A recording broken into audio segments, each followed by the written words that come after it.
In this session, we will discuss the school milk programs have multiple benefits, including increased access to education, improving nutrition and health, and stimulating local economies. Experts will be sharing their experiences on its impact on nutrition, health, and intelligence coefficient. To begin with, I would like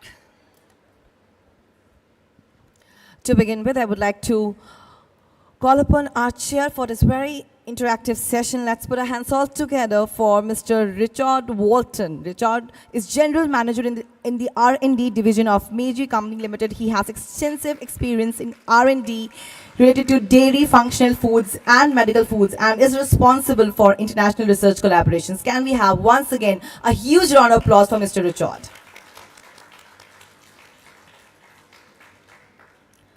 Let's introduce our speakers for this very innovative session, yet so interactive one. Let's put our hands all together for Miss Arlene Michel. Can we have a huge round of applause for Miss Arlene Michel? She's the Executive Director of the Global Child Nutrition Foundation, working with partners to ensure that school children around the world have nutritious, locally sourced meals. Our next speaker for this very amazing session is Mr. Corliss. He studied agricultural engineering at the Polytechnic University of Madrid. He belongs to the Spanish agricultural engineers body. He joined the European institution in 2009 and works at the European Commission since 2012. Can we have a huge round of applause? And I guess he'll be joining us virtually in this session. Proceeding further with the next speaker for this very interactive session, let's put our hands all together for Dr. Seema Puri. Dr. Seema Puri has over 35 years of teaching and research experience in several areas of food and nutrition, including young child nutrition and geriatric nutrition. She has guided research of over 55 postgraduate and 17 doctoral students. Can we have once again a huge round of applause for her?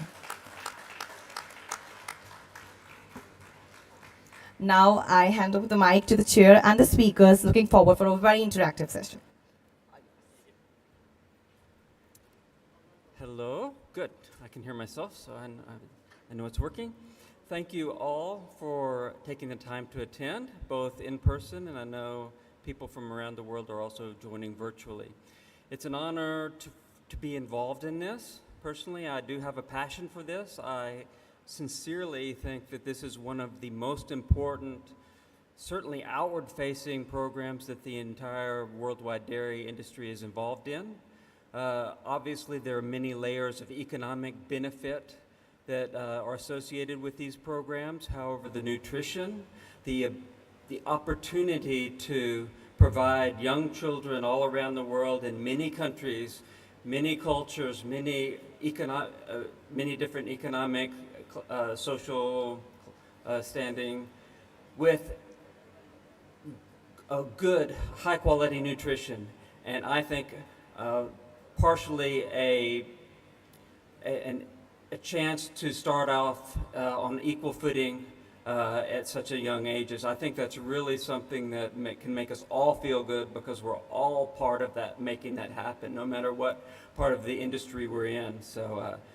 This is a feel-good session in many respects, at least for me, and I'm looking forward to hearing much of the great work that's going on around the world. Before starting, I would like to say a few words about the long history of school milk programs and IDF, at least from my knowledge. I know that the IDF has had a long history of supporting school milk programs. I don't actually know when this started. However, I am very lucky. I'm lucky enough to be involved on the action team, which puts together the World School Milk Bulletin every few years. That's available for free download on the IDF website. If you print it out, it's very thick. A lot of information, a lot of data in there. I would encourage you to look at that. That would be great. Also, because of the importance of this issue, we've created a new World School Milk Program hub, which is associated with the IDF website. It also has a lot of up-to-date information, great pictures, great stories on what's being done in many different countries around the world. That's a great source. Please look at that. Also, this month, the 28th, is World School Milk Day. I really encourage you to, when that time comes around, please follow IDF, the IDF social media, LinkedIn, Twitter, Facebook, and you'll have all the information on there. It would be great to like the tweets, but also provide your information about your country, your programs on that day. It's a great opportunity to promote this work. So, without further ado, because I know many sessions are going over, I'm going to try to forge ahead here. We have a great panel of speakers. The way it's going to work today, we're going to start off with a presentation by Ms. Mitchell on the nutritional security and school milk programs.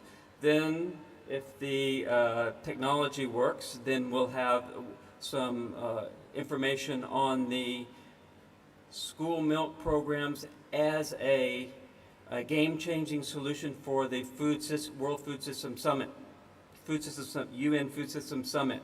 That's a big deal which happened last year, and it's a great opportunity for us to show what we're doing.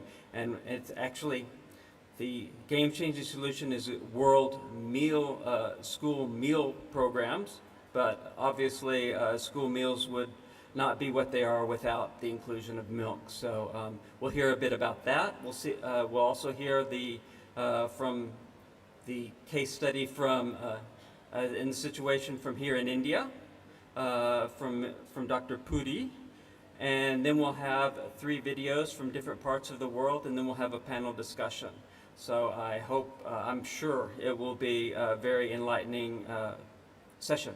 So thank you all for joining. So I would like to, without further ado, I would like to invite Ms. Arlene Mitchell to talk about, she's Executive Director of the Global Child Nutrition Foundation, and she will talk about school milk programs and nutritional security. Thank you.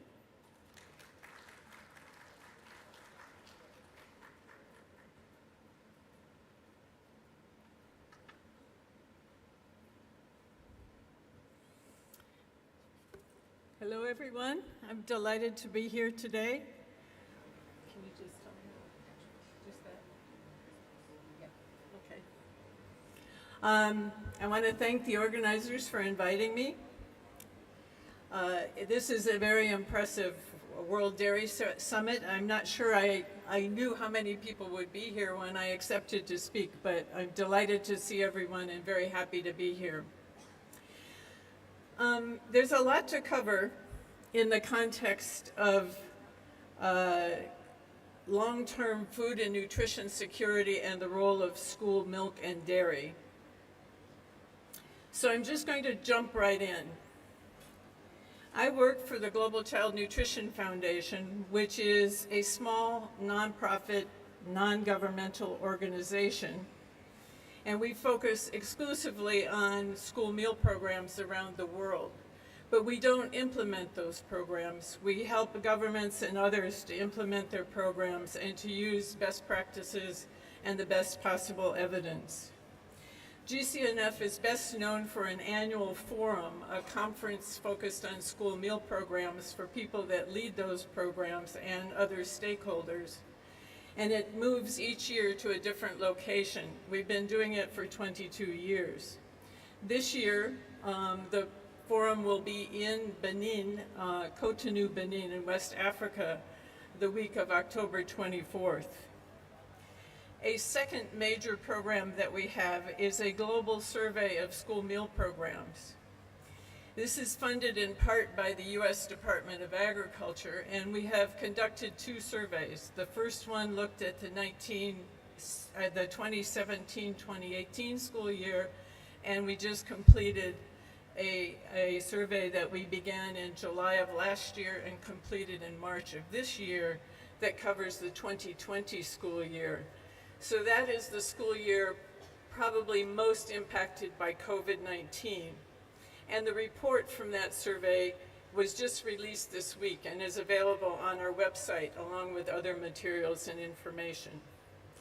We also offer sponsorship opportunities and paid membership option for private sector to be engaged with activities in school meal events and activities.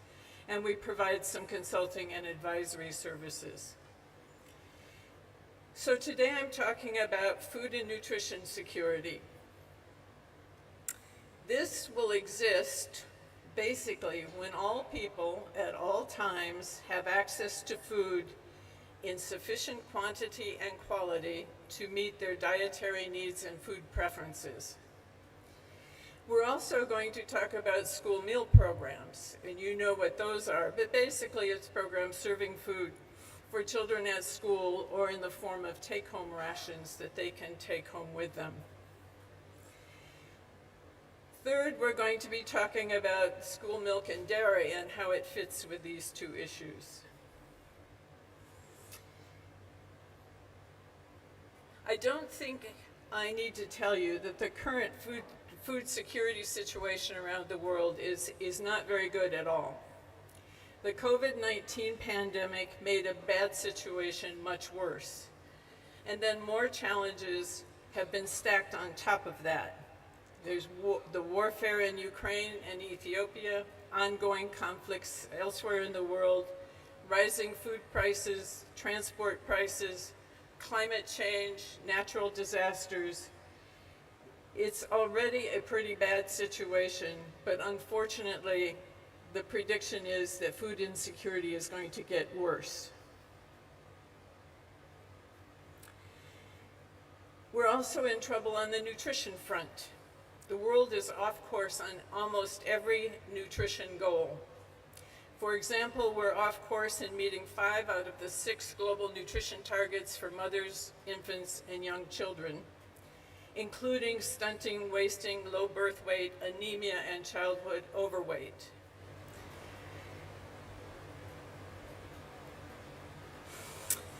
We are off course for meeting all diet-related non-communicable disease targets on salt intake, blood pressure, adult obesity, and diabetes. Diets worldwide are far from healthy and have not improved over the last decade.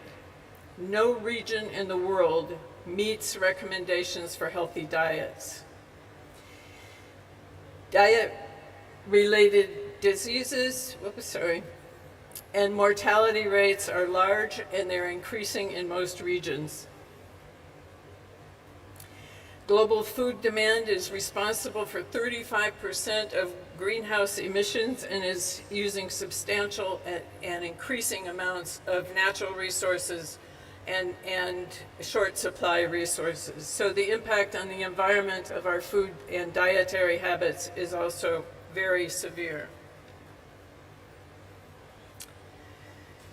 Now I'm going to turn to a bit about a global survey of school meal programs for this next piece.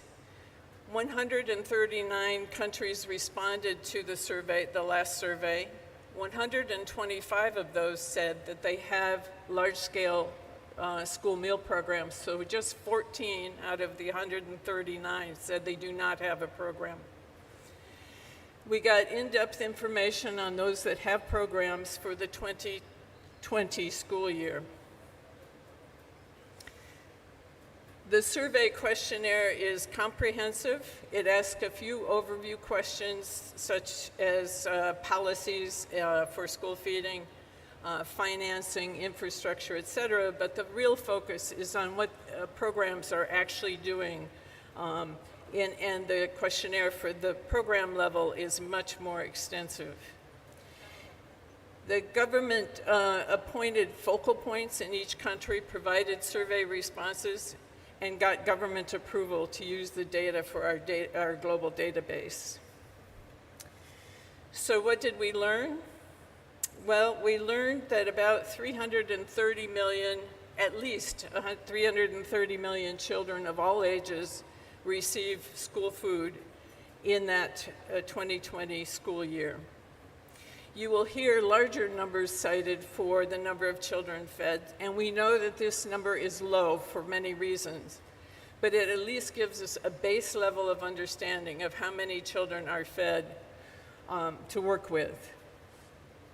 The coverage rate for school feeding for school-age children, primary school and secondary school, is just 27%. It is lowest in the areas of the world most likely to have the highest needs: low-income countries in North Africa and the Middle East, Sub-Saharan Africa, and South Asia, East Asia, and the Pacific. There are notable exceptions within these regional groups, of course, like India, which has the largest school meal program in the world. And we found that the largest increase in coverage over the last few years is happening in Africa.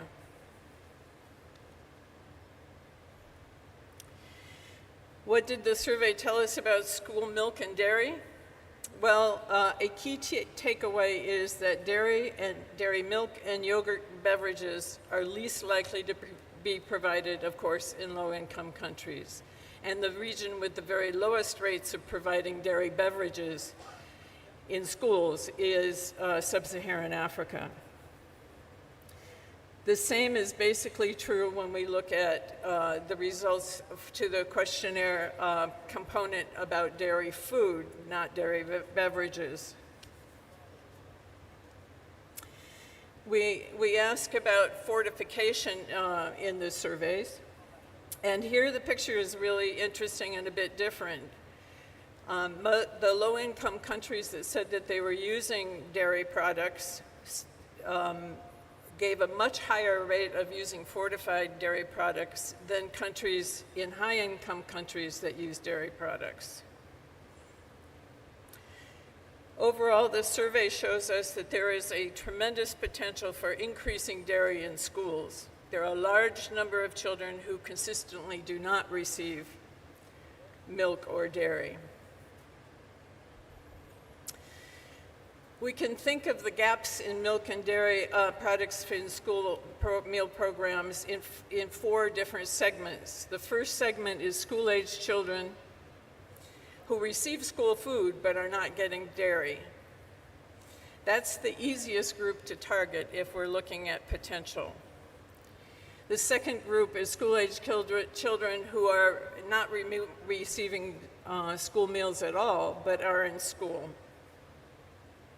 Then there are preschool children ages 2 to 5 who don't receive dairy products. And an often overlooked group are the older youth, ages 18 to 21. And we know that the first 8,000 days of a child's life are important for their long-time health and ability to function. Youth ages 18 to 21, even many college students, don't have proper nutrition and are often hungry, and many of those do not consistently drink milk or use dairy products. So I've included some numbers for the gaps, but the numbers in this category are very, very difficult to estimate accurately. Nonetheless, we can see that there's huge potential in each of those categories. We can see where the gaps are in this next slide or two. And our survey definitely showed that the Middle East and North Africa is particularly weak in responding to our survey and also in providing school milk and dairy. The potential is also extremely high in Sub-Saharan Africa. Now, the challenges involved with achieving the potential that we've looked at are very significant. In particular, we start again with food security issues. We know what those issues are: climate-related issues, continued political upheaval, the loss of biodiversity, reliance on just 4 major food crops for the world's population, the cost of fuel, fertilizer, and transport, population growth, and the aging of farmers and agricultural scientists. A few years ago, the average age of farmers and agriculture scientists around the world was roughly 60 to 62 years. I don't think it's gotten any better, and I don't have specific numbers for dairy farmers and dairy scientists, but looking around this conference, I think we can also say that there's some aging going on in this community as well. Unfortunately, there hasn't been huge investments in agriculture, and not a lot of young people are eager to become farmers or dairy scientists, agricultural scientists. School meal programs face challenges as well. I'm only going to talk about a couple, but I've listed more on this slide. The first challenge that is super relevant to you and to everyone who's dealing with school meal programs is the issue of finding sustainable funding for recurring program costs. Then, because school feeding programs involve multiple sectors, different ministries, and levels of government, there are very big coordination issues in school meal programs as well. Of particular interest, I think, to this group is the challenge of forming healthy and long-lasting private-public partnerships supporting school feeding. There are such public-private partnerships, but not enough, and many of them are not sustainable.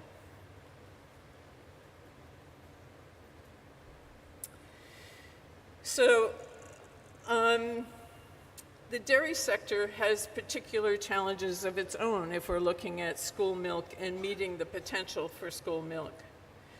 Lactose intolerance in large numbers of children and their families around the world. The cost of dairy products, and it's not a popular thing to say to dairy farmers and dairy industry folks, but there is a major tension between the cost of products and the number of children fed. I worked in the food aid community for many years, and you have an option of choosing to feed many children or many people a very basic, low-cost food, or you can reach a lot fewer people, but with much better quality and nutritious food. And this is a tension that just hasn't been resolved, and it spills heavily into school meal programs. According to our survey in 2020, the average school food budget per child per day globally was roughly 50 US cents. In Africa and the Middle East, two high potential program areas, regions for more dairy, it was half that much, or about 23 US cents per day per child. And even at that price, countries were struggling to feed their children. That same year, 2020, my organization was working on a potential school milk program in Pakistan. The lowest price we could propose without sacrificing quality and safety, even subsidized, was 17 US cents per child per day. And as I said, that required subsidies to get it to that price. So you can see what a cost comparison issue that is for someone implementing school meal programs. Transport costs are high, particularly for liquid milk. Packaging is a challenge because of the impact on cost and environment. Dairy production has a negative impact on the environment. In some countries, there's no dairy production or very little dairy production, so little milk or dairy available. There are changing tastes and trends that affect populations who've moved away from school milk or toward non-dairy products, or from dairy liquids to dairy solids. Public support for school milk is waning, in particular because of public pushback regarding flavored and sugared milk. And there are food safety challenges as well. So with that as background, the question is, how do we address these challenges and meet the potential. I would like to propose that we can combine some successful current and past approaches with some newer and more tricky and maybe different approaches going forward. So some of the successful interventions, I won't go through all of these, but UHT has made it possible to get milk safely to populations in environments where the infrastructure is weak. And this has been a big breakthrough that has helped much more school milk to be provided. Fortification, I understand it's controversial, but fortification can increase the nutritional value of milk, and it helps to make the cost benefit case for providing milk. There are examples of successful partnerships, particularly when governments and on-the-ground implementers team up with to support school milk programs. And I want to talk about the issue of being transparent and honest in dealing with people. I'm going to give a personal example because my friend Rafael Fabrega is here and on this panel. But I used to give Tetra Pak a lot of trouble about the impact of their packaging on the environment. But the company really started to focus transparently on those issues and to address them very openly many years ago. So I became much more supportive because even though there's still a lot of work to be done, we can trust someone that is honestly discussing a problem and how they're planning to approach it. So another thing that helps school meal programs and is well proven is having a long-term view. It's very difficult to do so, but if we truly want to meet the potential in low-income countries, they just can't scale up quickly. School milk is featured across Latin America, as we saw in the last session, for example, but it has happened over a period of decades. And last, providing a flexible range of dairy-based products like yogurt or lassi has really helped to implement dairy in schools. So my recommendation is that we begin to combine these kinds of tried and true approaches with some newer, perhaps more different actions. And some of these might be a little more controversial, some won't seem new, and maybe not even feasible, but I'm going to put them out there anyway. First, I think we have to find ways to reduce the costs. We have to look all along the school milk, school dairy value chain to find ways to reduce costs. Then we know that you're all working hard on environmental issues, but we actually needed environmental solutions for dairy decades ago. Climate change is already wreaking havoc in the world, and dairy cannot continue to be seen as part of the problem. Then I would like us to reach an agreement about whether we are going to push sweetened, flavored dairy products. They may seem better in the short term, but I actually think it will hurt the industry in the long run. The health and nutrition community is already pushing very hard on this topic, and it's making it harder for the rest of us to argue for any dairy product because of the bad reputation of sugar-flavored milk. Then I'm going to ask about biofortification, and it may be a naive question. I'm not a scientist, but is biofortification of dairy an option to increase the multi-nutrient value of dairy? I know that you can breed animals to produce higher rates of butterfat, for example, but can we increase the natural production of micronutrients in dairy? I'm asking this question because we're beginning to see a lot of action with biofortified plants, and the school feeding has become the avenue of choice for introducing some of these new crops. Can we develop new and different partnerships? Are we working with technology industry, with the transport community, with the political entities such as the African Union, which has expressed strong commitments to both school feeding and nutrition in recent years? Are there flexible new business models that can be used that will work better in low-income environments? Can we create local jobs and spur local economic development through our school meal and school milk efforts, especially to improve conditions for women and youth? The burgeoning population of unemployed youth, especially in low and middle income countries, is posing enormous challenges, and it will only get worse if it's not effectively addressed, and very soon.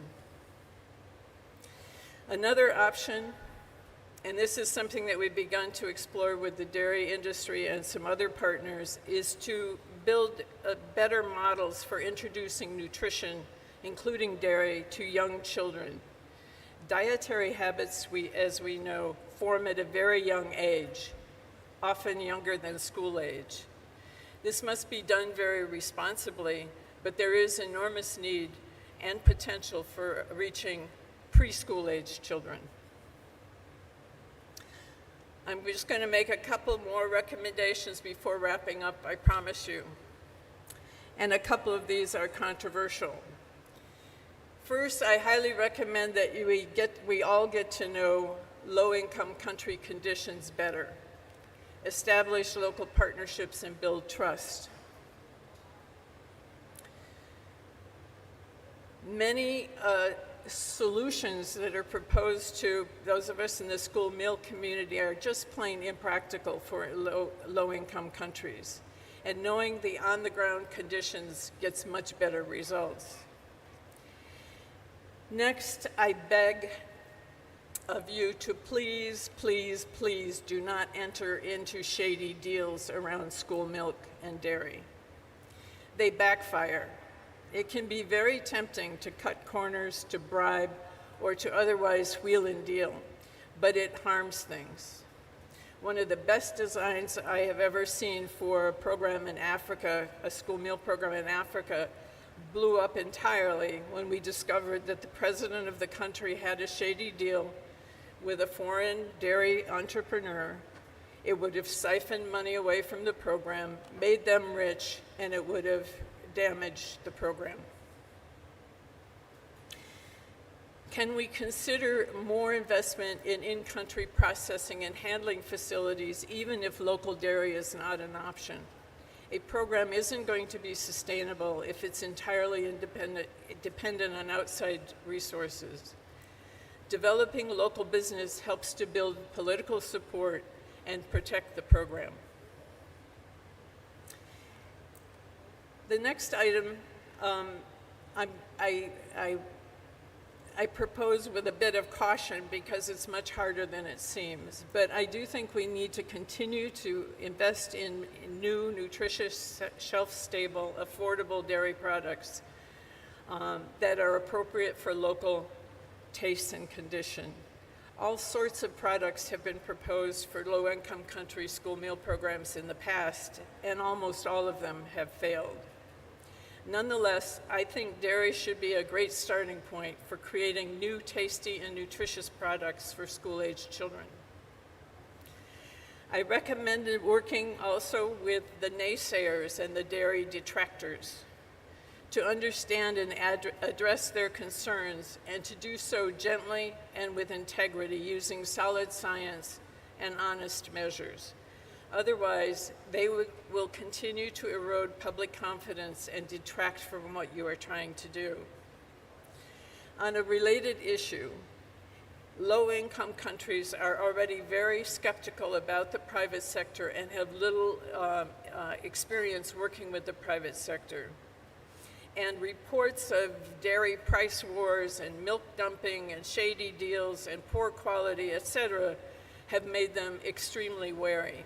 So there needs to be a concerted effort to improve the dairy industry's public image in general, but to build trust in low-income countries in particular.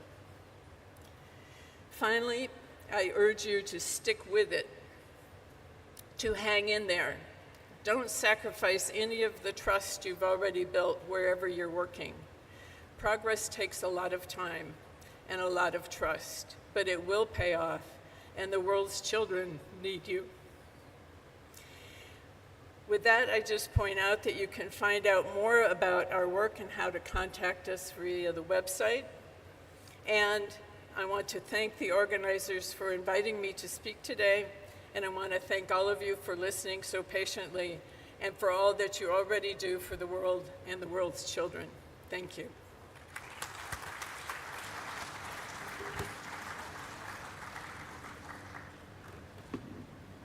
Thank you so much. A lot of information, a lot to think about, and you certainly didn't pull your punches. Great. Now we're going to rely on technology, so hope this works. We have a virtual presentation from Mr. Carlos Martin Ovilio. He is a senior expert at the EU Commission on the School Meal Coalition, game-changing solutions for the Food Systems Summit. So joining us from Madrid, I think, is Martin Ovilio. You have the floor, Carlos.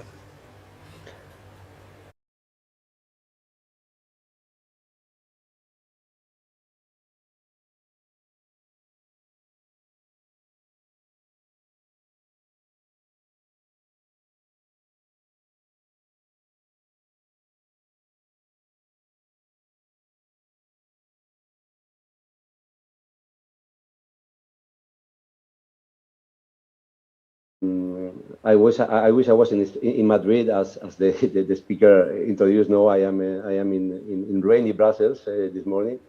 This is where we are placed. I am working at the Commission, as I said, in the Director General for Agriculture and Rural Development, in particular in the unit dealing with animal products. My talk will focus on the EU school fruit, vegetable, and milk scheme. First of all, I will just, as an introduction, explain you what is this about. So, what is this scheme about? Which, okay, the title is quite self-explanatory. So it's something about giving fruit, vegetables, and milk at the schools. But okay, I will try to frame this quite a broad title. So this scheme has a double-fold objective. On the one hand, it has a market objective. So I recall I am working for the Director General for Agriculture. So it's a common agricultural policy instrument. So it has an objective to improve somehow markets for certain agricultural products. And on that respect, this scheme aims at increasing the consumption of a certain number of agricultural products. But of course, there's a second and as much as important objective, which is shaping the healthy eating habits of children. So it's both a mix of a market and public health objective. In practice, the scheme consists on two main, if I may, two main activities, two main elements. One of them, obviously, is the free distribution of a number of food products to children at the schools, in particular fruit, vegetables, and milk. And talking about dairy products, I will get into more details later on, but some other dairy products can be included. But it's important to point out that here we're talking about the distribution of products normally outside the school meals. So this scheme is not about subsidizing the school meals, but to giving products outside to promote their consumption. This is focusing mostly on the consumption, but it's not only distributing the products, but also implementing certain educational measures at the schools where the children, the pupils, are taken through different types of activities to reconnect them to agriculture, to know how food is produced, where food comes from, and important concepts about what is a healthy diet, what is a sustainable diet, and then to improve the let's say the knowledge on healthy diets. Just for the record, in this slide, you see that we say that the scheme is in schools since 2017.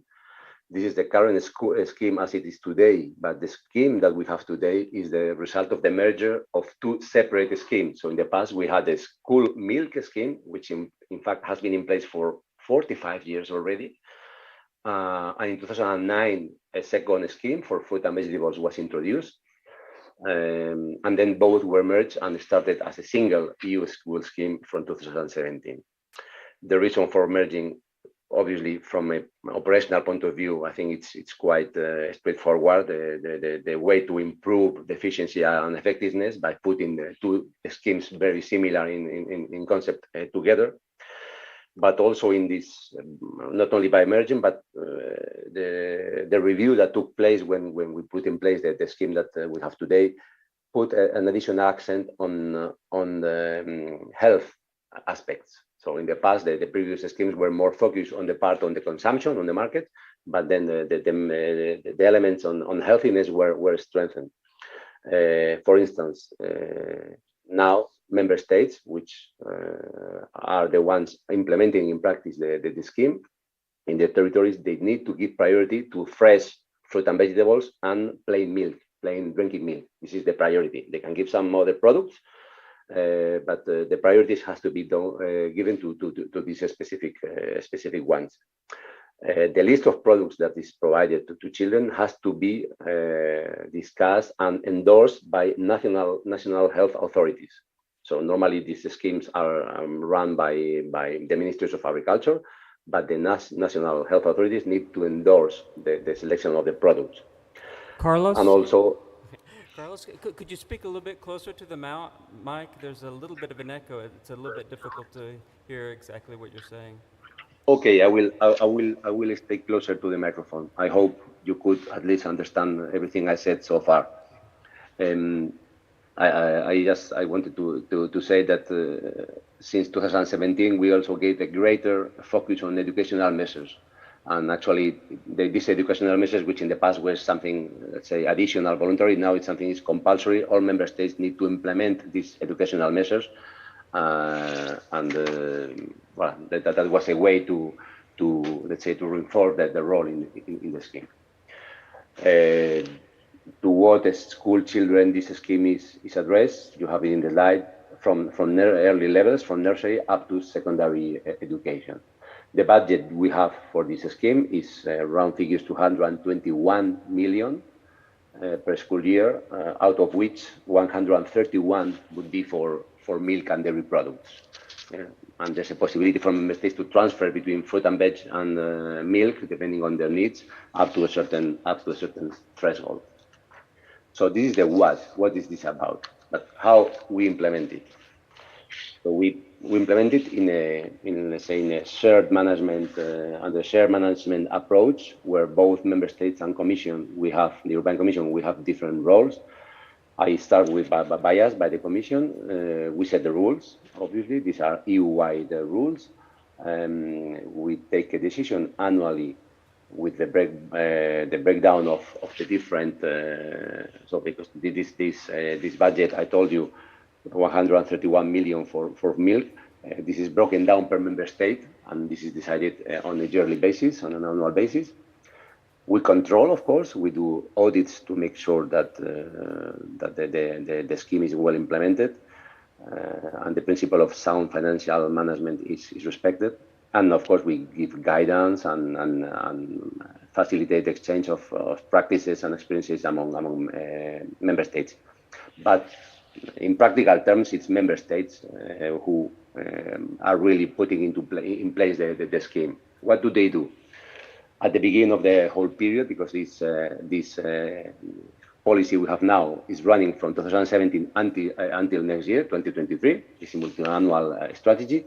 Member states, they had to draft strategies at the beginning of this cycle. So they set up the responsibilities across the authorities in the member state, what products are to be distributed, how the system will work, what type of educational measures they intend to operate, etc. So then it's in practice implemented. Sometimes it's centralized at member states, but some member states are regionalized. So they have, let's say, dispersed responsibility among regional or local authorities. So they have quite a big room for maneuver, member states.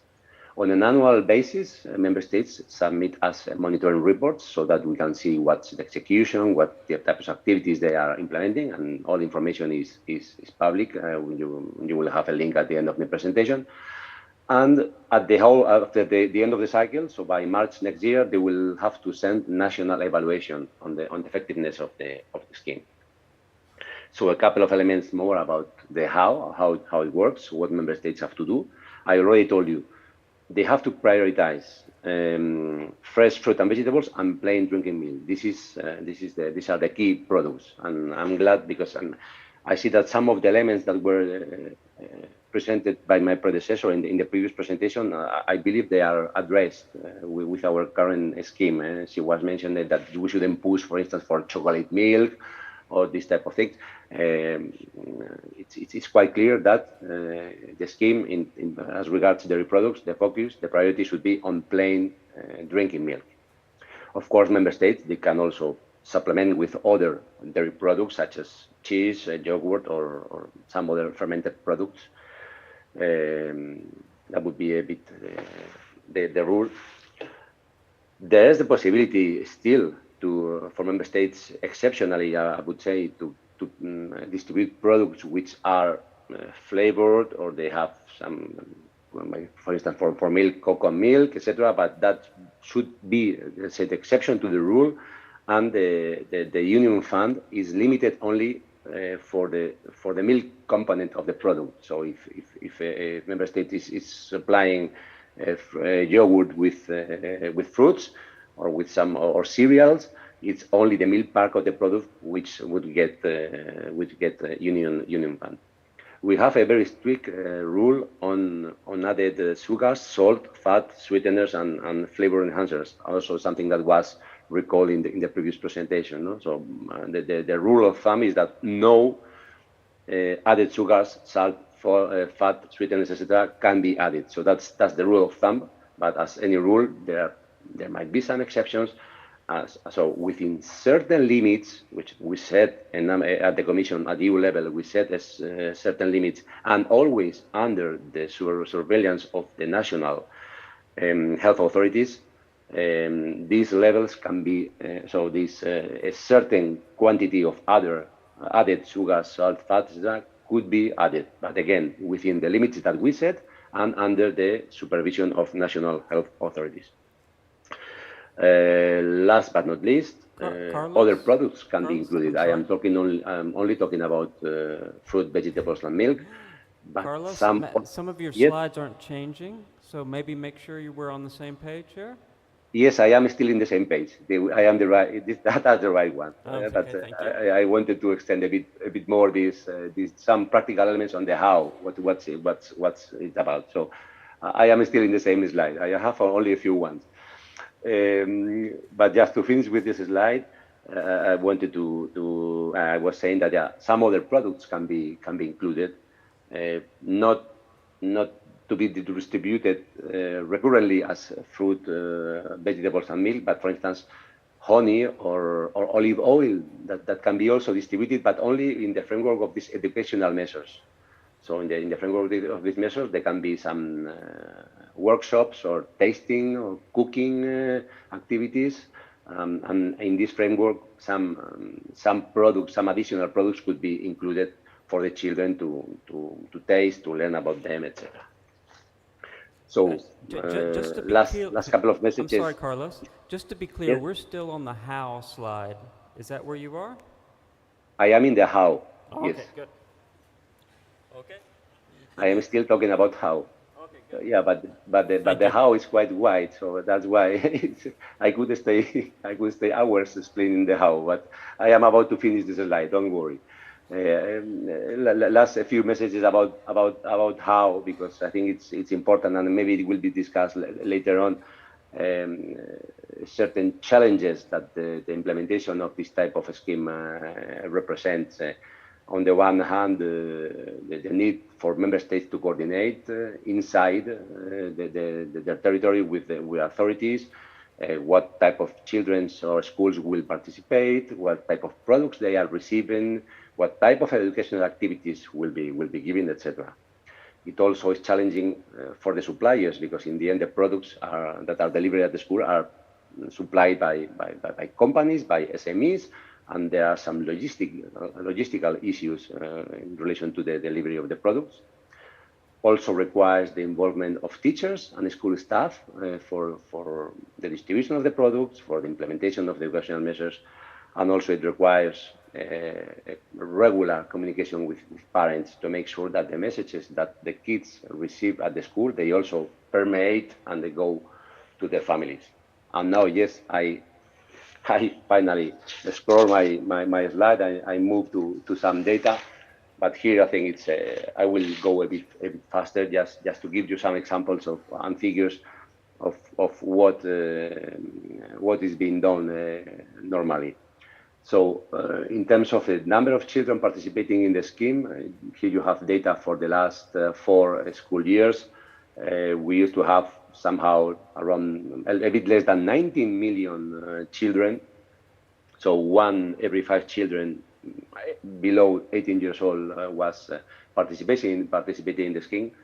You can see in the column on the right, 2020, 2021, and already in 1920, a drop in the total number of children. You can imagine that it's to a big extent related to the effects of the COVID-19 pandemic, but I have a specific slide on that later on. Some other relevant figures. What type of products are we delivering? Are we distributing among kids? So if you look at the lower part of the table, where you have the school milk part, as you can see, the main quantities, here you have the line, the main volumes correspond to drinking milk, including lactose-free versions. So you can see around 100 million liters distributed in 2020, 2021. But in normal years, so to say, pre-COVID years, we were distributing 170 million liters, for instance. This is the main product. But other products can be distributed, of course. Plain yogurt would be the second main product which is distributed. Then other different yogurts with flavoring, with sweetener, with nuts, etc. That all the different flavored yogurts would be maybe the third category if you put together different roles here in the table. And cheese and curd would be also the last category. As I said, very exceptionally, some milk drinks with flavor, with sweeteners, with chocolate, for instance, can be allowed, but normally they should be under exceptional circumstances, so to say.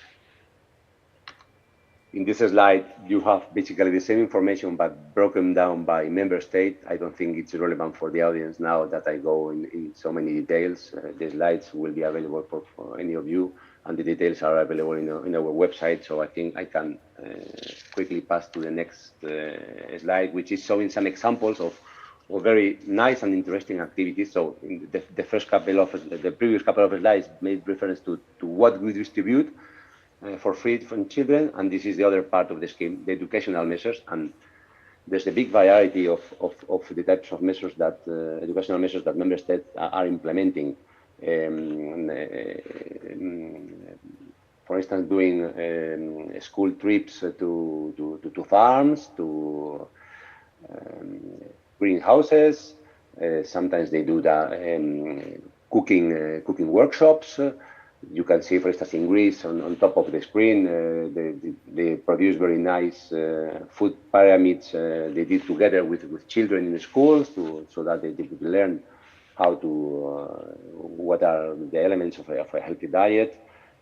Contests in Ireland, for instance, they organize a very nice jingle competition during the National School Milk Week. Food expeditions. In Poland, for instance, there was a very interesting activity involving teachers and preparing a teacher's toolkit to help teachers how to pass the information and how to share the information with the school children. Again, some of this information can be found in our website. So that was about what we have done. And I have a couple of slides more about the most recent developments. On the one hand, certainly COVID-19 impact, which, as you can imagine, was not negligible. The fact that schools were closed during the lockdown period had an immense impact on the scheme for obvious reasons, because neither the products could be distributed to the schools, nor the pupils could be taken to educational measures. So the full, let's say, the full scope of our intervention was really limited. The period, the possibility to supply distribution, to supply products was shortened, and that was one of the consequences. And the other consequence was obviously that less quantities were supplied. That's quite obvious. There was a bit of quick learning in the way, or tried to find the ways also to make the system work. Certainly there were some changes in the format of the products that were delivered, because, for instance, no products could be delivered, let's say, in bulk for sanitary reasons. So it was needed to present the products in single packaging. Also focusing on products which had a longer shelf life, so fresh products had to be a bit limited, so to say, for logistical reasons. And for instance, some possibilities were given for home delivery, the possibility to, as kids were homeschooling, exceptionally it was possible for children, so the products to be delivered at home, or packaged to be collected at the school in a centralized way. Also exceptionally, given the fact that some products were in the pipeline to be distributed, and finally they couldn't, we organized the possibility to donate to charity, but really in a case of force majeure. And for the educational activities, you can imagine that not having the physical possibility to go to the school or to farms, etc., most of the activities were adapted, and they were just remote webinars and virtual farm visits, games, etc. Now I jump into the near future. Why? Because we are about to review the scheme. So this scheme that we have today working started in 2017. The life cycle concerns a number of years, 5, 6, 7 years. So normally we would have reviewed the scheme in any case, but you know that the Commission launched the Farm to Fork strategy, and within this relevant strategy, one of the actions in the action plan was precisely to review the EU school scheme with the main goal to enhance the contribution to sustainable food consumption. This is the main goal. The fact that we have to enhance this contribution means that it was already contributing, and now we have to enhance the contribution to this sustainable food consumption, and also to strengthen the educational measures on what is health and nutrition, what is sustainable food production, and how to reduce food waste. What is the timeline for this reform that we are working on?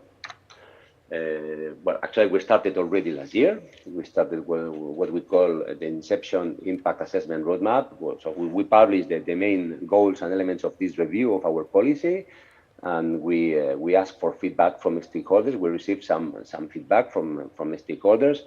collecting information about what are the principles that will guide this review, what are the problems with the tech, why do we have a need to review the scheme, what might be eventually the option. So that was the very inception phase of the reform.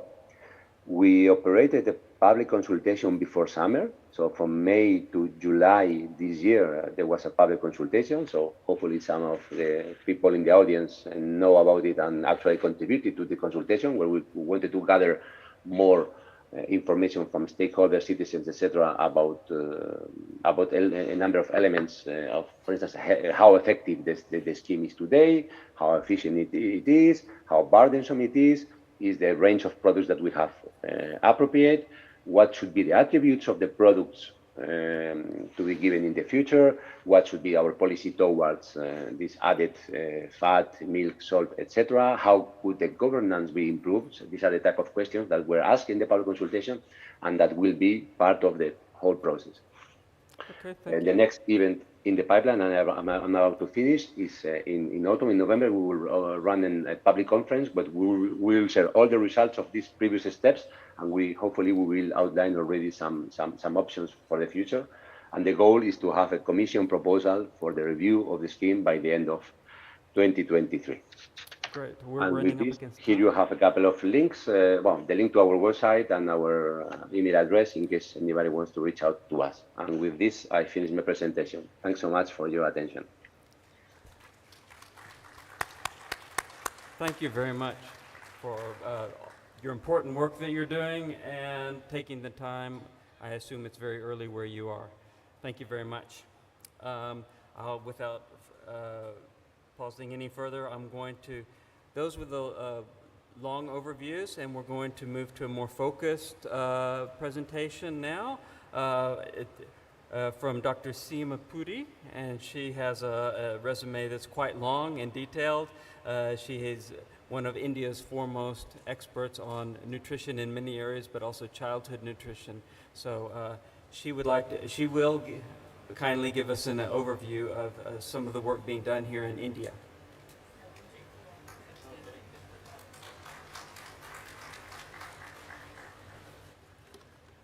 How does one change the slides with this? Maybe we push this down. Yeah. And this will work. I think they will do the slides for you. Do I do the slides or will you do it? I can do it? You can do it, sorry. Gentlemen, it's a pleasure to be here, and I'd like to thank the organizers for giving me this opportunity to be here with you people today. I'm not going to take too much time. I'm only just going to give you a brief glimpse into India's initiatives into school feeding. It's not necessarily only milk. In fact, milk is very relatively new in our country, but overall, the school feeding programs, I think we are one of the foremost or the oldest countries which have undertaken this program. So, is that how it moves? Yeah, okay. This just echoes with what Arlene mentioned earlier. In India also, we have very high rates of malnutrition. And as you can see, in the children, which is the school-age children, say 5 to 19 years of age, nearly 1/4 of them are thin for age, nearly 20% are stunted, and about 4% are obese. So we have a double burden of malnutrition. In fact, the next slide I'll show you, it is really a triple burden because we do have micronutrient malnutrition also. The importance of the school comes in because we also find that the children who were stunted in early childhood remain stunted as they go into school, and the potential to achieve the full growth is diminished. We also find that the importance of nourishment during adolescence, the preconceptual nutrition is very, very important. And in India, women become mothers as early as 20 years of age. So if they are not well nourished, it perpetuates an intergenerational cycle of malnutrition. The baby born is malnourished, grows up to be a malnourished adult, and so on. So it's very important to break that cycle.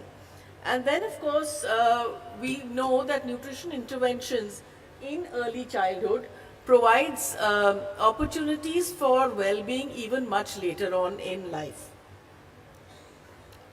So this is a slide just to show you the micronutrient malnutrition that is prevalent. And as you can see here, anemia is still very high, 30%.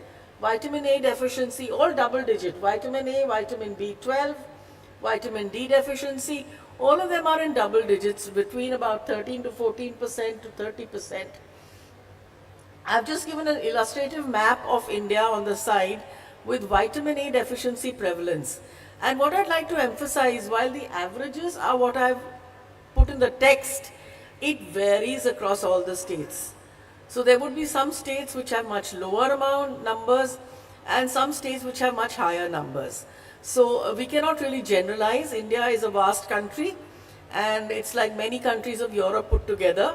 So we can't really have a one size fit all when it comes to interventions.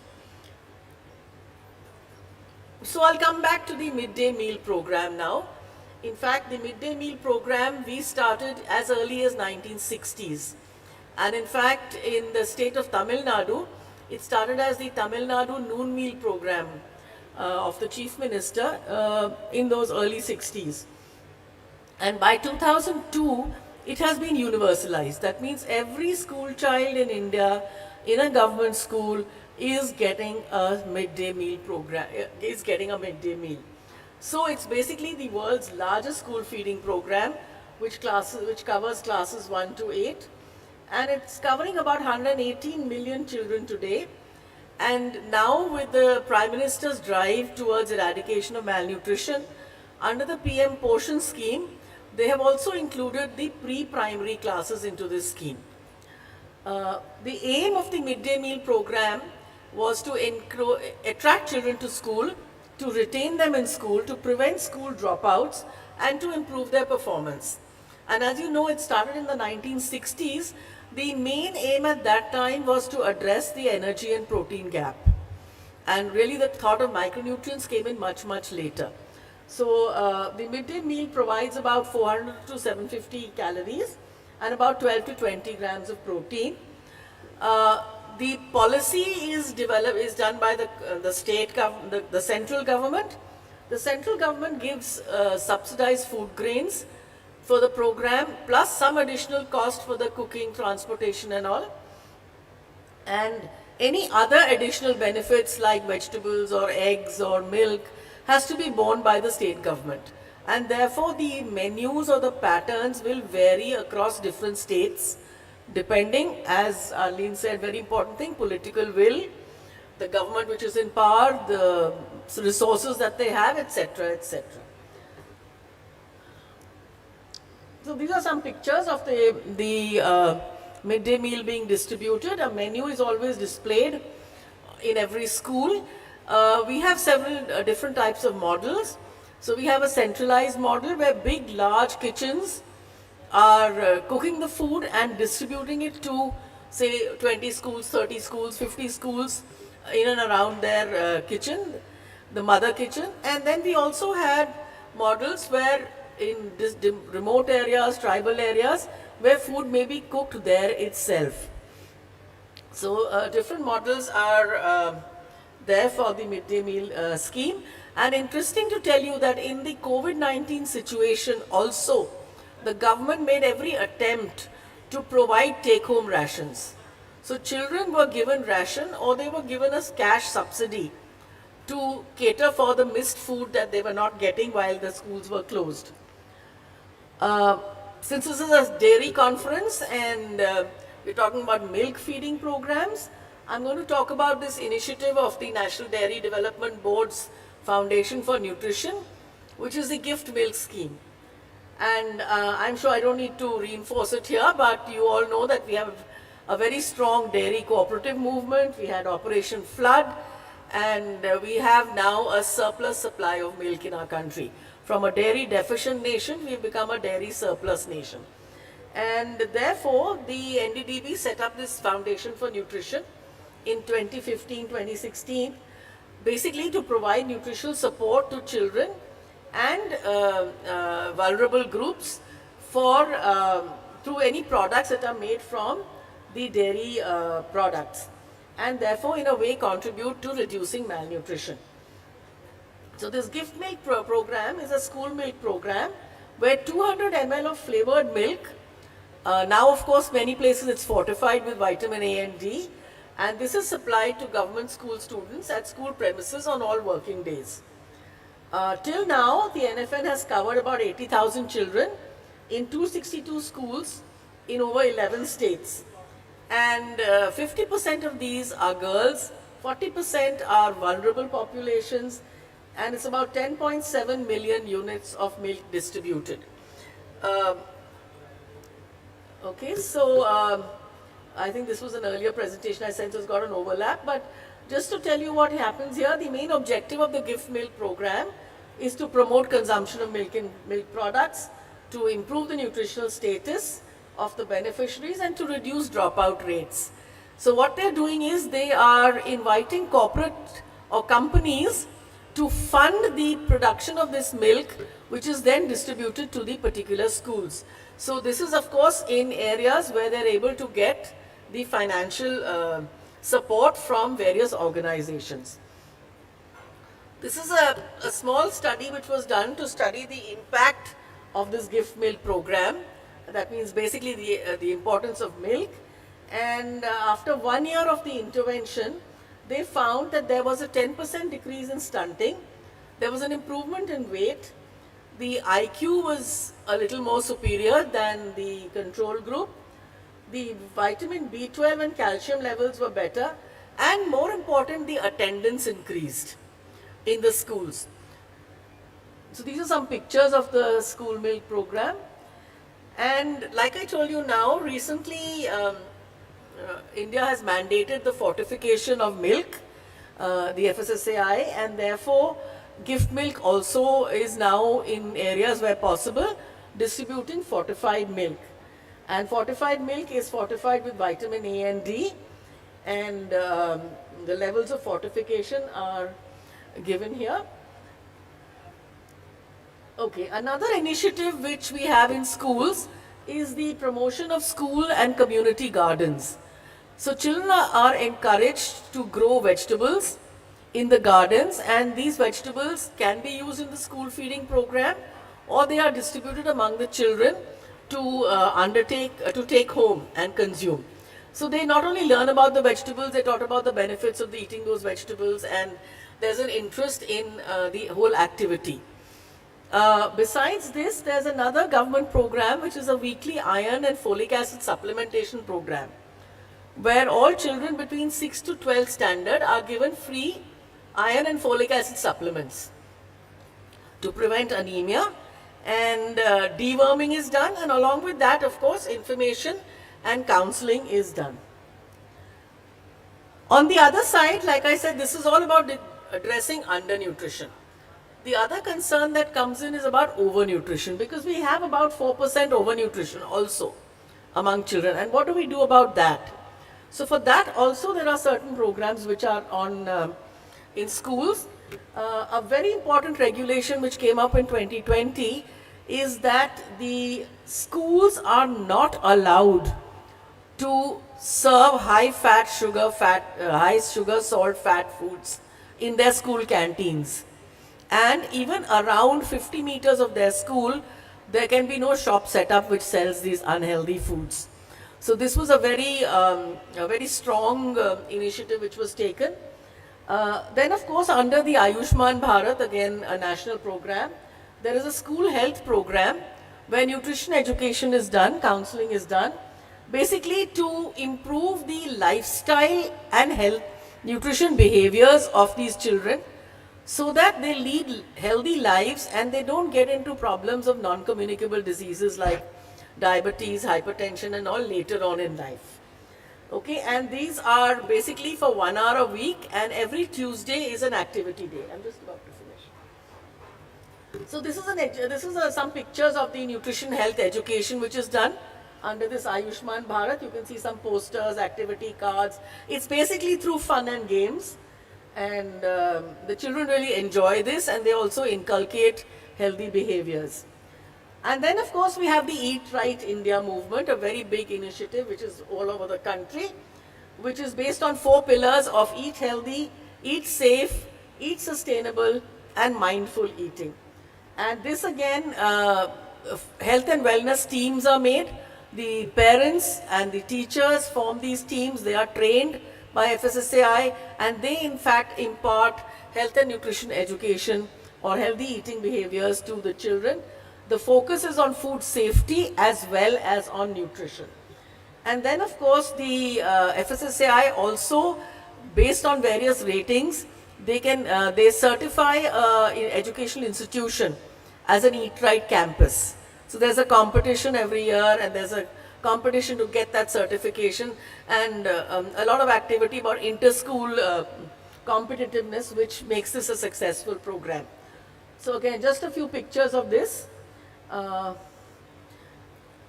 I think that's it. Thank you so much.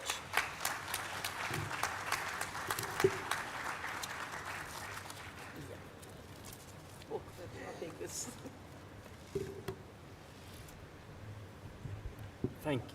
Thank you so much. Fascinating what's happening here.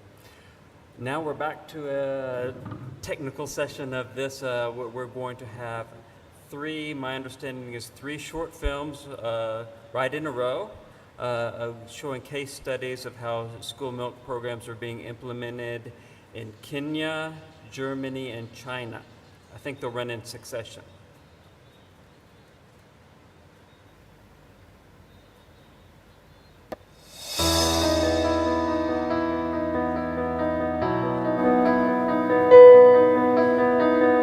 风貌着其华，恰健康少年。今天，在中国63000多所学校，伴随着朗朗读书声，一盒盒学生饮用奶正在为2600多万中小学生带来生机勃勃的成长营养，为健康中国注入新鲜活力。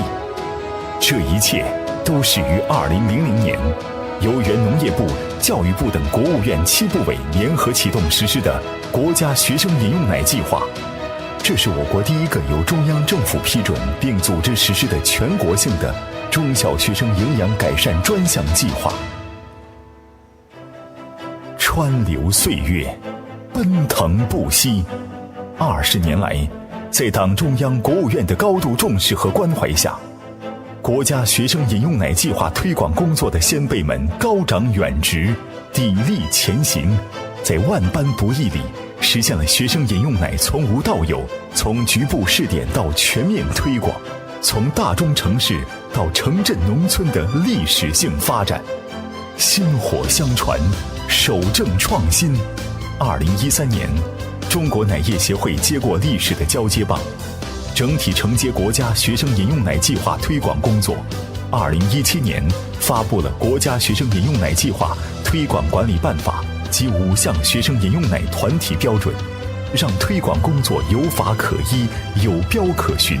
2019年，认真贯彻落实国务院办公厅关于推进奶业振兴、保障乳品质量安全的意见，新增3种学生饮用奶产品种类，并制定试点管理规范及相应团体标准试行稿，为孩子们提供更丰富的营养选择，为继续扩大学生饮用奶覆盖范围奠定基础。20年，历史的沧海一粟；20年，人生的一抹重彩。20年来，国家学生饮用奶计划始终坚持把食品安全放在推广工作首位，坚持对学生饮用奶生产企业的加工能力、新鲜奶源、产品标准、质量管理及配送系统等方面提出更高要求，保障学生饮用奶质量安全。20年来，国家学生饮用奶计划推广工作成效显著。截至2019至2020学年，在册学生饮用奶生产企业123家，隶属73家集团公司，备案学生饮用奶奶源基地354家，泌乳奶牛总存栏近40多万头，全国学生饮用奶日均供应量2130万份以上，覆盖全国31个省、自治区、直辖市。2015年至2019年，共有5批263所学校被认定为国家学生饮用奶计划推广示范学校和标准学校。20年来，国家学生饮用奶计划积极开展各类学生饮奶营养科普和食育教育，切实提高和改善了1万中小学生的营养健康水平和膳食习惯，有效促进了我国乳制品消费和奶业发展。少年强，则中国强。让我们铭记这20年的戮力同心，力争抓住100年大变局的历史机遇，创新未来，继续谱写国家学生饮用奶计划推广工作的新篇章。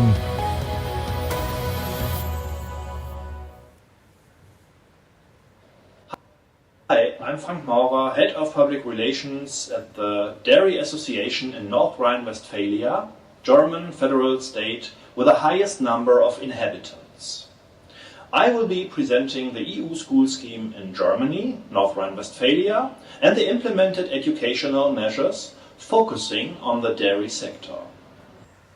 In the past school year, 2020 to 2021, the EU promoted a healthy diet consisting of fruit, vegetables and dairy with 250 million euro, whereby 150 million euro was spent on fruit and vegetables and 100 million on dairy.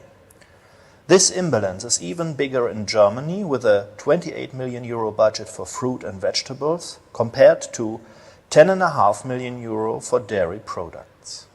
In Germany, 14 of 16 federal states participate in the dairy sector and mainly supply pure milk. Comparing the school years 2015 to 2021, in Germany overall and North Rhine-Westphalia shows an increase in the budget for EU subsidies and a decrease in the volumes of supplied milk. More money, yet less dairy available. In North Rhine-Westphalia, participation in the school milk program has declined dramatically over the years. In addition, the supply of milk is now mainly directed to nursery schools, rather than to primary schools and high schools. Schools taking part in the EU school scheme have to implement educational measures. Most federal states in Germany support the school scheme with national funds, whether public or private. There are a lot of educational measures in Germany, such as teaching media, workshops or farm expeditions. In North Rhine-Westphalia, the Dairy Association receives part of the public fund for educational measures. In the past, the focus was on measures which combined sports and a healthy diet with milk. First example is the Milch Cup, an annual table tennis competition for schools. And the second example are fitness exercises with Lotte, North Rhine-Westphalia's milk mascot. Today, the national fund goes to projects which support a healthy diet with milk, fruit and vegetables. The educational measures are lessons on healthy food with external professionals, a one-day workshop on cooking in primary schools, and a one-day workshop on shopping for healthy food for nurseries.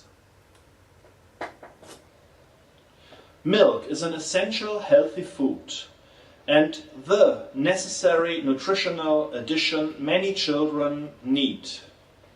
From experience, we can say that children will drink milk if it's offered in schools.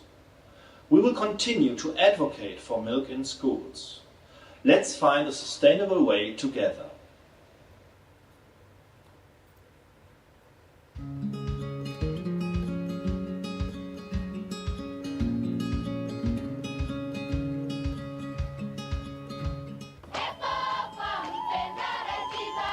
In 1978, the Kenyan government embarked on an ambitious plan to boost milk consumption under the famous Nyayo school milk. It targeted 4.3 million school-going pupils in 11,000 schools countrywide. It, however, became unsustainable and was ended in 1998. The children who are going to school, they're able to get milk, and it was really for the first time when the government was providing that facility, the school milk we saw a lot of increase in the number of registration of school-going children. It also helped in terms of their nutrition. It went up, and it developed a culture of milk drinking. That's why Kenya, the per capita consumption of milk is the highest within the region. We are talking about 110 liters per person per year. Well, because of challenges in terms of sustainability of the project funding, there was a challenge because it was donor-driven. So when the structural adjustment programs came in, it affected the budgeting of the government and the support, because there was need then to restructure the funding of the government. We also went through that period when we did not have the school feeding program, and we saw the impact. One, a lot of children now became malnourished. There were no incentives to go to school because there was nothing really to drive the children to go.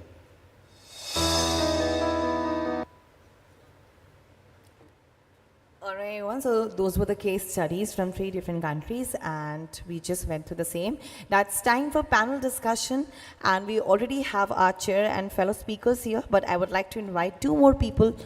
So can we have a big round of applause to join panel discussion, Mr. Frank. Can we have Mr. Frank on stage, please? Also, I would like to call upon Mr.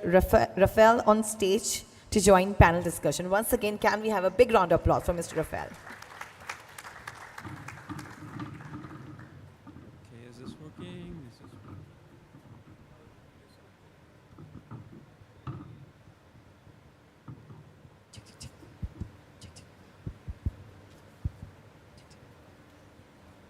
Is this one working?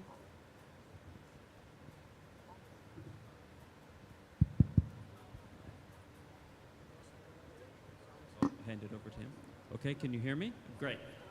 Okay, we're going to start out, since we have 2 new panelists, we're going to offer each a minute to offer some words, self-introduction, or anything they would like to say.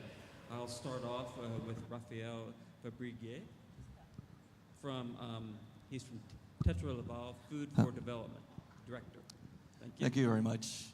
It's an honor to be here, and first of all, I'd like to thank the IDF for organizing this wonderful event and speaking about such a wonderful and important topic. We have a long history and tradition of working and supporting our customers, working in collaboration with governments, NGOs, and international aid organizations and UN agencies to support the development of school milk programs and school feeding programs linked to local agricultural development. It's really in line with our vision, our purpose. We commit to making food safe and available everywhere, protecting what's good, protecting food, people, and planet. It has really driven our work over the years, together with our customers and partners. The first school milk program that we participated in was in Mexico in 1962. And last year, 61 million children in 41 countries received milk or other nutritious beverages in Tetra Pak packages at school. So over the years, we have really gained a lot of knowledge and experience, learning challenges, benefits, and opportunities in school milk programs around the world. And our role is to share those best practices and learnings about the programs. So we have a lot of knowledge around how programs are funded, how they're organized, how they're implemented, all the practical implementation with food safety, where we focus on logistics, distribution, impact data measurement, et cetera. And all the examples that we have consolidated and work with around the world, we share them. We share openly and collaborate with partners. For example, we just launched our new school feeding handbook, which has a lot of examples and impact data there. We work with the IDF on the School Milk Knowledge Hub and the Global School Milk Report. We work with GSCNF to promote the benefits of school feeding programs around the world, because they really promote the benefits on health, education, and local agricultural development, those 3 major areas. So I'm here to continue collaborating and sharing examples from our learnings and our experiences. Thank you very much. Thank you very much for your support. Okay, I would like to now offer Frank Mueller an opportunity. Let's see if your mic works. Maybe this one's safer. This one's safe. Yeah, hello. Thank you, Richard, that I can be here. I'm very glad. But the story I have to tell now is not a story of success. But first, to my person, since 20 years, I'm head of public relations at the Dairy Association in North Rhine-Westphalia, and that's the German federal state with the highest number of inhabitants. So it's a metropole region with many children. We are 19 million inhabitants over there, and there are only 1.7% of the children drink milk in schools, and in the 1.7%, the children who are taking part of the EU school scheme are not from schools, from primary schools. There are only 400 primary schools. The children are mostly from the nurseries. So I will think that Carlos from the EU will get a bad awakening when he's looking at North Rhine-Westphalia or at Germany in 2023. And in my opinion, milk is the necessary nutritional addition many children need. And in Germany, we talk about overweight at first, but we've got also malnutrition in other ways. And still, milk, like Ban Ki-moon said in 2018 in Korea, is perfection. And even the nutritional aid many children need also in Germany. But the idea of the EU school scheme is very good. We've got many engaged people, but we've got too much bureaucracy, too much paperwork, and too much frustration for them who really get into it, who want to join it, because we've got a system since 2019 that just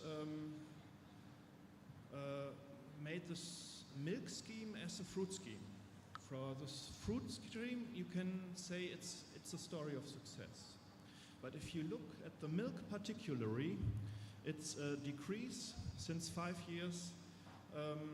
So we still have to communicate.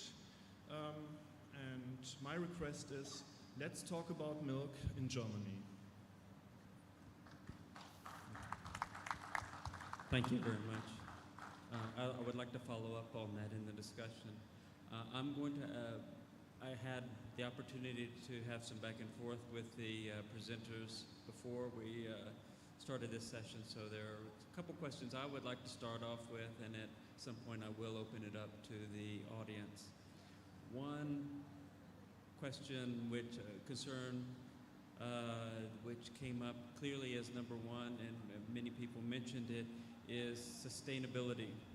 And by that I mean the ability to keep the programs going once you've started them, because without momentum, without continuous support, financial support, and industry support, they run the risk of not being carried forward.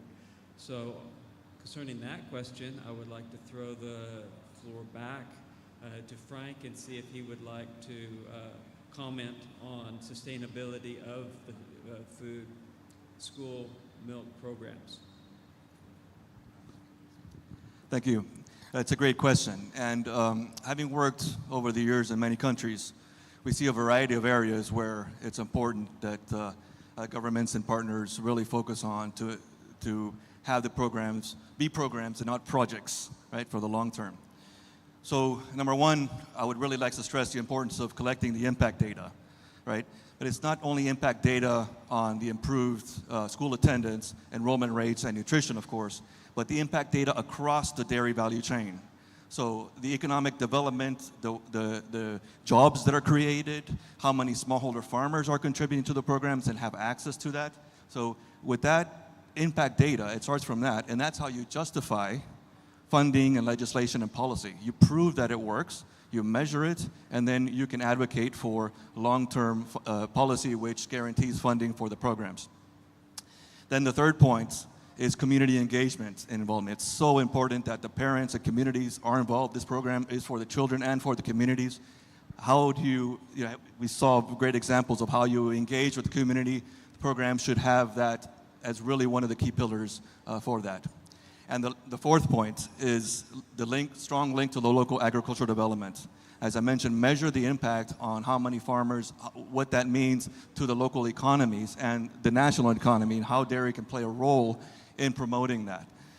And if you see the results from the first World WFP State of School Feeding Study and compare them from 2013 and compare them to today, you'll see that in the first report, 43% of countries around the world had a policy in place. Now, 80% of countries have policy in place. 90% of the school feeding programs around the world are government funded or domestic funded. And developing countries have increased their budget increased by 35%. You know, the WFP also states that for every dollar investment, there's a economic return of between $3 and $9 from 14 programs that they studied. So school milk you need to really focus on how it benefits the whole value chain, from the child to the farmer, and quantify that evidence, and also with qualitative evidence, then really promote the benefits of it and advocate for policy and funding to maintain them for the long term. Thank you very much, Raphael. Very interesting. And I'd like to ask the same question to Dr. Puri and see if she has anything to add from her perspective. Yeah, I'd just like to add one more point. It's also political will. You know, very important thing which Arlene had also brought out. In a country like India, the policy or the program is planned by the central government, but the actual implementation is done at the state level. And if the two governments are different, there may be a different perspective, there may be a different will to implement the program. So the political will is also important. And what happens if one section implements it and after 5 years they are not in power, what is the continuity of that program? So that's a very big issue because it also involves the funding. You know, the new government comes in, they have some other priority, the funds don't come to this place and we lose out. So that is something we have to build in. Thank you very much for those comments. So it needs to be not a political issue, but a issue that all the politicians can agree on, children, health for our young generation. An additional question I would like to ask is we've heard about the difficult situation that they're having in North Rhine-Westphalia. We haven't heard exactly what the cause of that is. I'm wondering if some of the information, negative information that some anti-milk groups put out has had an effect on the choice of milk, inclusion of milk in school meals. Yeah, we've got a lot of questions about the future. You said it's the question about climate change, it's animal welfare, and we've got a lot of NGOs who ask these questions, and we need to be better in the sector to give answers and to communicate that we've got the right answers and the sector is on a good way. So I think we need more communication basically between the farmers and especially schools, so that we can change the game. We had missed too long time to give answers about the critical questions. So that will be the time right now to do that. And on the other hand, we've got a system, that's what I said.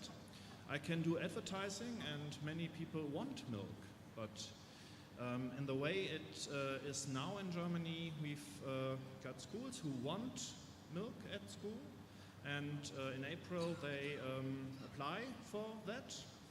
And we've got not enough money to give all the children milk for free. We've got Milk Pure, that's also a pity, only Milk Pure. And in nurseries, the children will drink Milk Pure. But in primary schools, I mean, they do not live on an island. Not so many children like Milk Pure, and they used to get other drinks, sugared drinks as well. So yeah, we can't bring this milk into this small children. And we've got frustration because if schools want milk and they can't get it because we've got only at the moment 1,300 schools, includes the nurseries, can get it. They are frustrated because they have a lot of paperwork and bureaucracy, and it's the same on the side of the traders.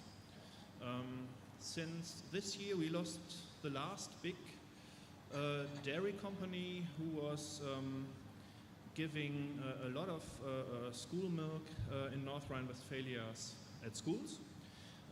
But now they quit it, and we've got some supermarkets, we've got traders, but not enough to get it logistically done to get this milk for all schools in our country.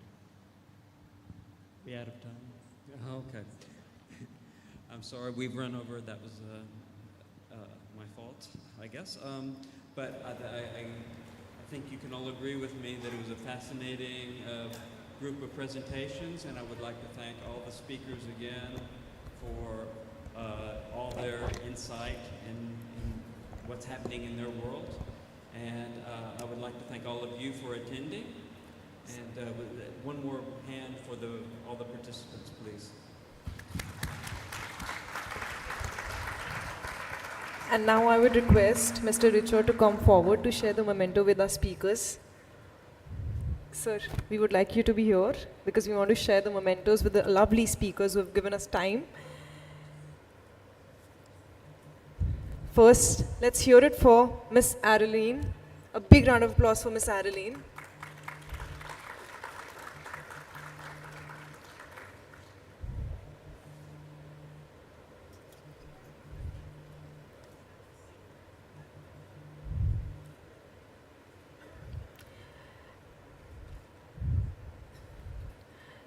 Now can I have Miss Seema Puri on stage? A big round of applause for Miss Seema Puri for being such a lovely speaker and giving us some insightful information.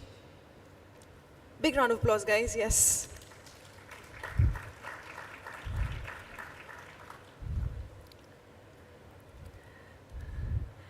And I would request ma'am to stay on the stage. Ma'am, just a moment. So this happens in India while Diwali. We exchange gifts. So now, Seema ma'am is going to felicitate you. A big round of applause for our speaker, Mr. Richard. A big, big, big round of applause.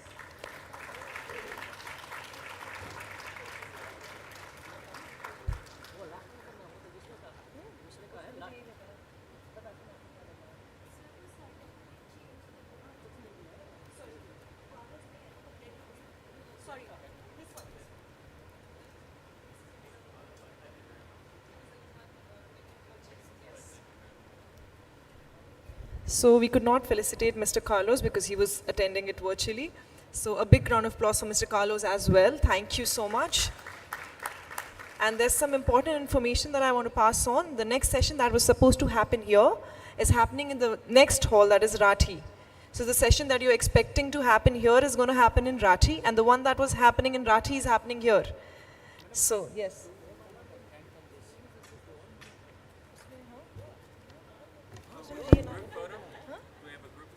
Yes, absolutely, absolutely.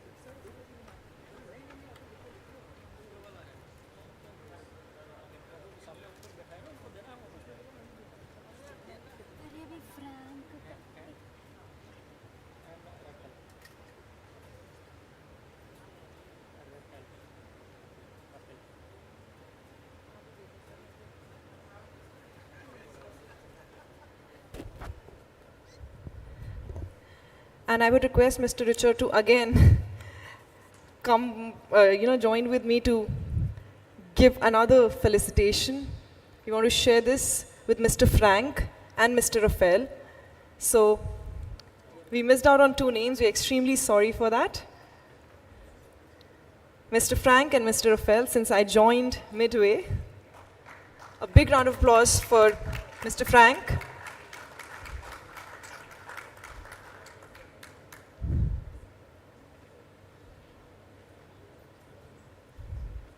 Let's hear it for Mr. Raphael. A big, big, big round of applause. Yes, guys.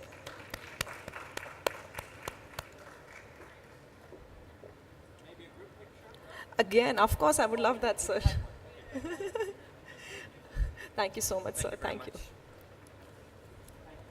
So the session that is supposed to happen here will happen in Rathi, and the session that was supposed to happen in Rathi is going to happen here. That is session number 21 that was supposed to happen here is going to happen in Rathi, and 22 is going to happen here.